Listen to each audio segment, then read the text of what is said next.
Mga 7 taon na siguro. Mm.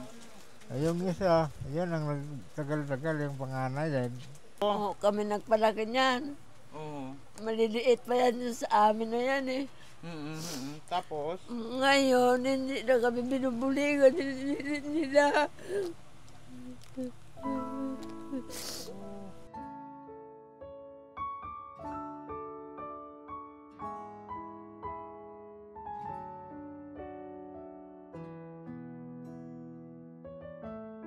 Kay magandang hapon mga kapobre, at nandito tayo sa isang lugar sa Malinaw, Aklan, at dinulog sa atin ni Auntie Mimang at isa pa nating kilalang broadcaster si DJ Chan itong patungkol sa dalawang mag-asawa, lolo at lola yata ito, mga matanda na.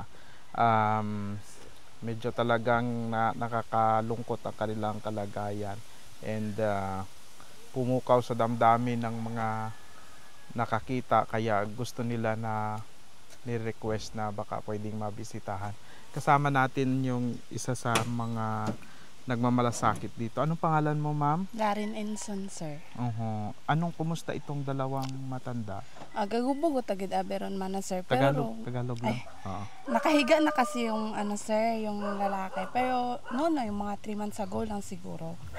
Yung una kasi, yung asawa niya po, yung yung parang Bedridden na. Hindi naman masyado, sir, pero nakakaupo-upo pa naman po.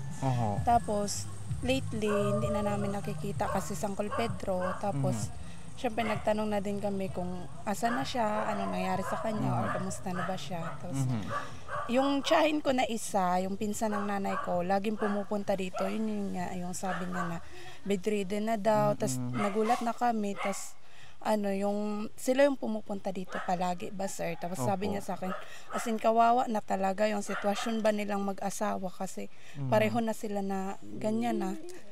Paano yan? Sino ang nagpapakain sa kanila? Yung kapatid po ng Col Pedro, si Uncle Yunor daw po. Saan siya ngayon? Baka nasa Anyan ba? Bali ikaw, kapitbahay lang nila? Malayong kapitbahay? Oo, malayo na kasi yung sa amin, sir. Pero relatives na din namin yan, si Uncle Pedro. Tapos ikaw raw ang nagdadalang pagkain ngayon? Hindi po, sir. Yung kapatid niya po talaga. Niya. Si Bali ikaw lang yung na-post ba ito sa Facebook? Hindi po, sir. Parang that time kasi marami ng mga time na nagsasabi na yung tiyahin ko na sino kaya makakatulong sa kanila kasi kawawa naman na sila. Tapos one day napunta doon sa amin sa Antinelfa, bumili ng lansones. Tapos in-open up ko ba sa kanya, sir? Tapos sabi ko sa kanya, pwede ba natin siyang puntahan? Baka may makatulong ba sa kanila? Tapos pumunta kami doon ni Antinelfa. Tinignan niya. Umiyak. Oo, binilan niya pa yan ng pagkain, sir. Yung kita niya nga daw sa lansones. Oo, binili niya yun. Bumili siya Mawain ng kasi yan. Sabi ko nga sa kanya. Binigay namin yun sa kapatid ng Uncle Pedro. Tapos sinabi namin na siya na yung bahala magluto. Tapos siya na bahala magdala doon. May mga nagpupunta din naman dyan, sir, na mga pamangkin niya. Opo. Pero need talaga niya, sir, na sana may tuloy-tuloy or maraming tumulong, no? Matingnan siya. Yun na nga. Sige. Kaya thankful talaga ako. Dahil Sentinel pa yung naging way para maparating sa inyo. Kaya nga po. Sige, dito tayo, dala na natin siguro. Malapit lang man, no? Sige. Mas pasama tayo, no? Ilagay ko lang sa iyo yung mic na isa, ayan. Ayan. Thank you, sir. Dala na natin. Aba, si Auntie Nil pa talaga. Ayun. Sige nga. Ako lang, sir. Ayan. Sin, malapit mo. Kita mo yan, nagtutulungan sila.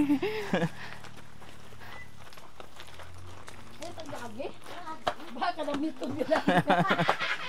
Sa Saudi man. Diyan nagbaligya kayong manatet lansones. Tutoy. Nang? Kaninong bahay naman ito? Dito po. Kay Auntie Ubet, sir. Kay Auntie Ubet. Opo. Bokon. Sa Auntie Nansit, gabuo itandang umog. Tapos dalho na lang iya nga. Malinis shoot Ito yung bahay nila? Opo, sir. Ito yung bahay nila.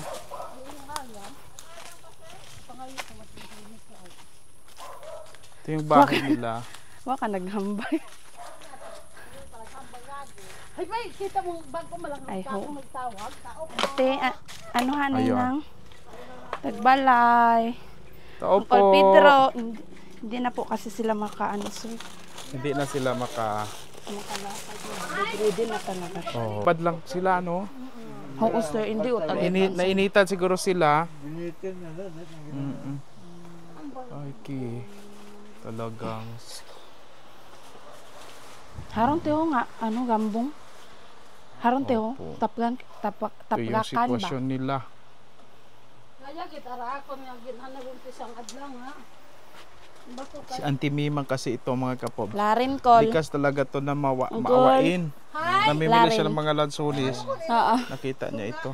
Gakaon ka kulay? Gakaon? Yun ang sitwasyon ng mga matanda. Oh. Anong ulam nila? Uga. Ugat. Oo. Gin- Dalhog. Mm-mm. Oo, si JJ.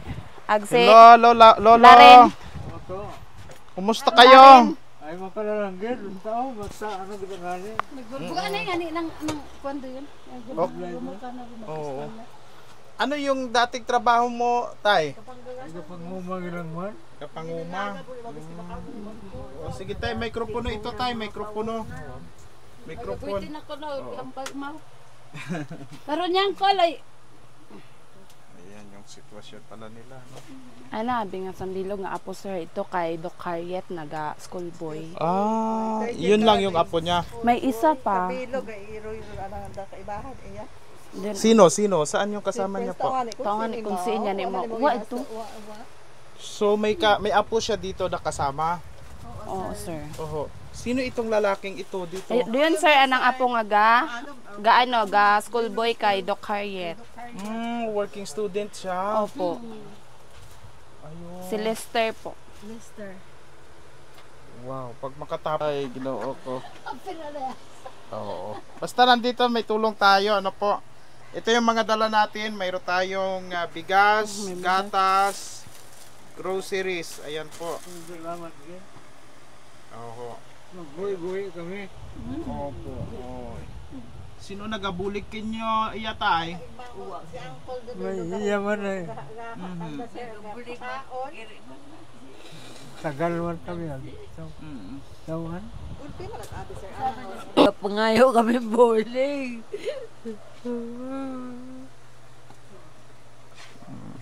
Wala hindi kami.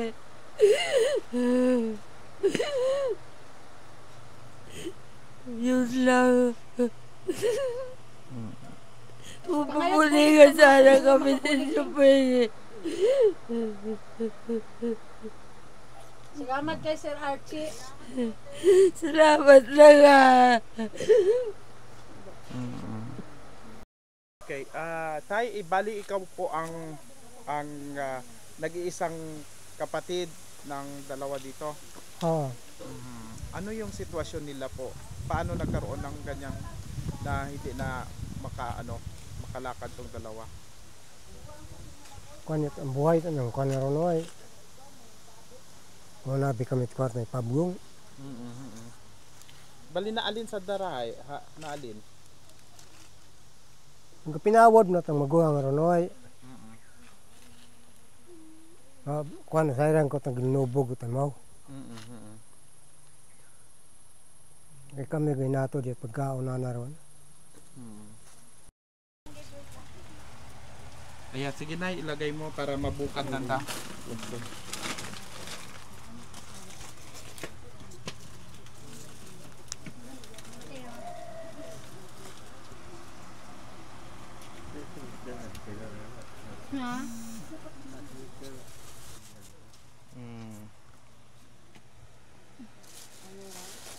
Sige na, buksan mo na. Lubos na nagpapasalamat ang programa kina Mr. and Mrs. Reggie and Felina Pilayo ng Australia sa pag-provide ng mga groceries, gatas at bigas sa mag-asawa. Ayun.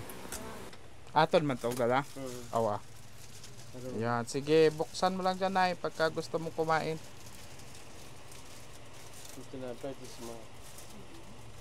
Ikaw po si Lolo Pedro. Oo. Si Lolo Pedro. Kumusta po ang mga apo mo? Kayo nagpalaki sa apo ninyo? Oo, ay, nanay, ang agang tamo nga. Katuon mo namin sa video nga ito, hindi man naman makabulig eh. Ay, ano mo nanganit ka, no? Oo. School boy? School boy. Ilang taon na kayo ngayon, Lo? 82 na. Ilang taon na kayo nag-bedridden? Ha? Ilang taon na kayo na nakalatay sa ganitong sitwasyon na hindi na kayo nakakatayo? Panda. Siguro mga 4 pa lang. 4 na taon na. Oh, man. Ay, 3 siguro. May nauna biyag. May uli kami kuwan. Opo. Ilang taon po nang iniwan ng nanay nila yung mga apo sa inyo? Yung dalawa sa akin. Siguro matagal na rin mga siguro. Mga 7 taon na siguro. Ay, yung isa, yan ang nagtagal-tagal yung panganay dahil hindi nila magkatapos. Ngayon malaki na mga salbahe na. Ano po, nanay? Ngayon malalaki na mga salbahe na sila. Bakit? Ano nangyari? Ay, hindi na magbulig sa amin. Hindi kayo tutulungan? Hindi. Kayo nagpalaki ng mga apo? Oo, kami nagpalaki niyan. Oo. Maliliit pa yan sa amin na yan eh. Tapos? Ngayon, hindi na kami binubuligan nila. Baka po yung isang apo ninyo ay nag-aaral pa yata, kaya hindi kayo nabibisita. Yung isang apo ko, yun, hindi yun kakauwi dahil school boy. Yung isa lang, grabe ka pasaway. Hindi namin mautusan yan. Hindi makabuling sa amin. So, yung isa, okay naman. Yung isang apo ninyo, nag-aral pala. Yung isa, hindi ninyo mautusan. Saan siya ngayon? Sa Kalibo. Yung isa, yung sinasabi mong hindi mautusan. Si Prince, ay nasa warangan yan. Hindi yan iya sa amon. Wala. Hindi magbulig yan sa amin. Jesus. Paano ba yan? Dapat dito yung apo. So paano yan? Pagka, halimbawa mag-CR kayo, saan kayo na-CR? Ikato, nag-aamat-amat lang ako. Kumisa natutumba pa ako. Ibig sabihin ikaw, nakakalakad rin ikaw kahit papaano? Oo, nakakalakad. Oo. Pero si tatay, nakakalakad pa? Hindi. Hindi na yung nakakalakad. Bakit ano nangyari sa mga apo ninyo, sa inyo nakatira dahil kayo na nagpalaki? Oo, kami na nagpalaki niyan. Iniwan sa inyo yung apo ninyo? Oo.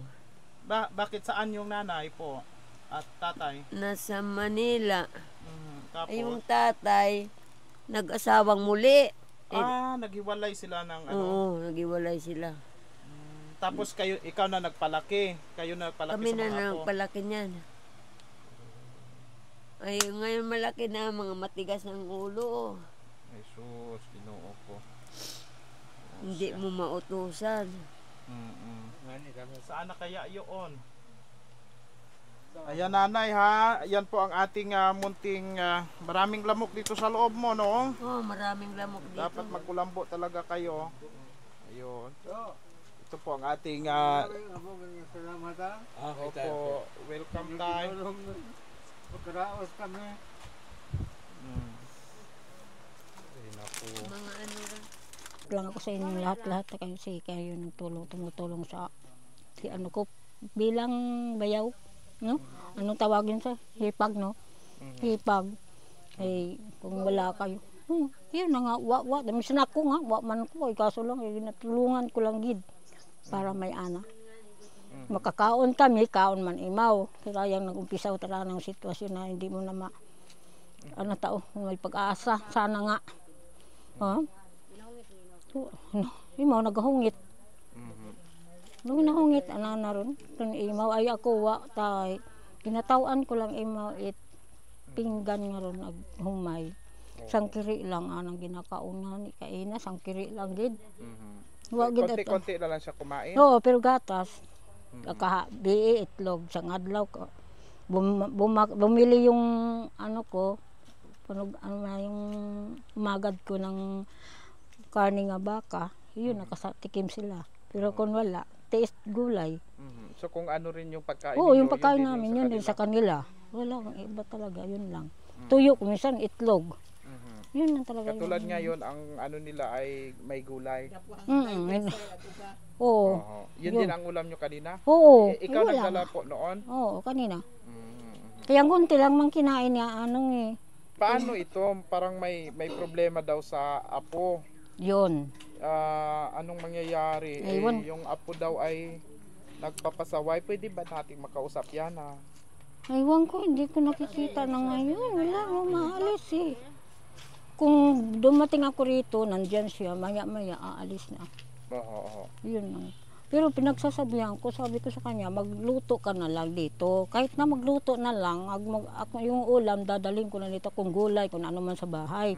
Ay wala eh, pagdating ko rito, wala namang sinaing, wala man kung ano-ano. Ilang taon po ba yung apo? Hindi ko nga alam kung ilang taon na ba. 15 yun?